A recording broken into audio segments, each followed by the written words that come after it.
Form 45 ऐं form 46 पुर करण जो तरीक़ो। फॉर्म 45 ऐं फॉर्म 46 पुर करण जो अमल। फॉर्म 45 उन हिदायतुनि जे मुताबिक़ तयार करणु आहे। फॉर्म जे मथां ॾिनल ख़ाली जॻह ते चूंड तक जो नालो ऐं नंबर दर्ज कयो। उन खां पोइ पोलिंग स्टेशन जो नालो ऐं नंबर दर्ज कयो। पोलिंग स्टेशन ते पवंदड़ वोटनि जी तादाद, मर्द, औरतुनि ऐं कुल तादाद दर्ज कयो। कालम 1 में नंबर शुमार दर्ज थींदा। कालम 2 में सभिनी उम्मीदवारनि जा नाला बैलेट पेपर जे मुताबिक़ दर्ज हूंदा। कालम 3 में हर उम्मीदवार जे बैलेट बॉक्स मां बरामद सही वोटनि जी तादाद दर्ज कयो। कालम 4 में हर उम्मीदवार जे हासिल कयल सही टेंडर वोटनि जी तादाद दर्ज कयो। कालम 5 में हर उम्मीदवार जे हासिल कयल सही चैलेंज वोटनि जी तादाद दर्ज कयो। कालम 6 में कालम 3, 4, 5 जी तादाद खे जमा करे हर उम्मीदवार जे हक़ में पवण वारे कुल वोटनि जी तादाद दर्ज कयो। उन खां पोइ ए में सही वोटनि जी कुल तादाद यानी कालम 6 जी कुल तादाद दर्ज कयो।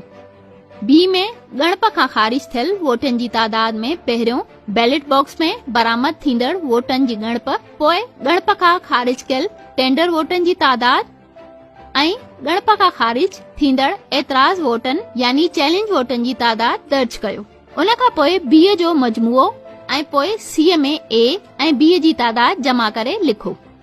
गॾियल पोलिंग स्टेशन जी सूरत में औरतुनि जे पयल वोटनि जी तादाद अलॻि अलॻि लिखो, जॾहिं त अलॻि पोलिंग स्टेशन जी सूरत में सी जी तादाद ही डी जे खाने में लिखो। कालम 7 में पोलिंग एजेंट्स जो नालो ऐं पार्टी वाबस्तगी जेकॾहिं का हुजे दर्ज करे उन खां सही वठो। प्रिजाइडिंग ऑफिसर ऐं सीनियर असिस्टेंट प्रिजाइडिंग ऑफिसर पंहिंजो नालो, असली उहिदो ऐं शनाख्ती कार्ड नंबर दर्ज कंदो।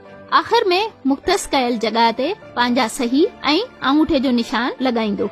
जेकॾहिं ज़रूरत आहे प्रिजाइडिंग ऑफिसर पंहिंजो नोट लिखे ऐं आख़िर में जॻह जो नालो, तारीख़ ऐं वक़्तु लिखे।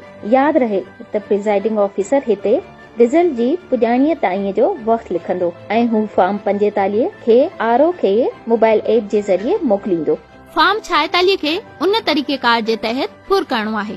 फॉर्म जे मथां ॾिनल जॻह ते चूंड तक जो नालो ऐं नंबर दर्ज कयो। उन खां पोइ पोलिंग स्टेशन जो नालो ऐं नंबर दर्ज कयो। पोलिंग खां पहिरियों आरओ खां वसूल थियल बैलेट पेपर जी तादाद खे सीरियल नंबर 1 में इन तरीक़ेकार जे मुताबिक़ लिखो। सीरियल नंबर 2 में बैलेट बॉक्स खां बरामद थींदड़ सही ऐं गणप खां ख़ारिज थींदड़ सभई बैलेट पेपरनि जी कुल तादाद दर्ज कयो। सीरियल नंबर 3 में टेंडर बैलेट पेपर जी कुल तादाद। सीरियल नंबर 4 में चैलेंज्ड बैलेट पेपर जी कुल तादाद। सीरियल नंबर 5 में ज़ाया थियल यानी स्ट्रे बैलेट पेपर ऐं मनसूख बैलेट पेपर जी कुल तादाद, जॾहिं त सीरियल नंबर 6 में सीरियल 2, 3, 4, 5 जो मजमूओ दर्ज कयो। सीरियल नंबर 7 में गैर जारी बैलेट पेपरनि जी कुल तादाद उन तरीक़ेकार जे मुताबिक़ लिखो।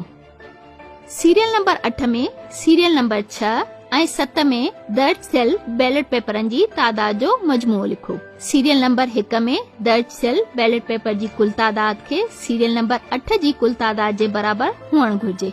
उन खां पोइ फॉर्म 46 ते बि पोलिंग एजेंट्स ऐं मुबसरीन जा नाला ऐं सहियूं वठो जेकॾहिं उहे मौजूद आहिनि। प्रिजाइडिंग ऑफिसर ऐं senior assistant presiding officer form 46 जे आख़िर में पंहिंजो नालो, असली उहिदो, मुक़ररीअ जी जाइ ऐं शनाख्ती कार्ड नंबर दर्ज कंदो ऐं मुख़्तस कयल जॻह ते पंहिंजो सही अंगूठे जो निशान लॻाईंदो ऐं आख़िर में जॻह जो नालो ऐं तारीख़ बि दर्ज कंदो।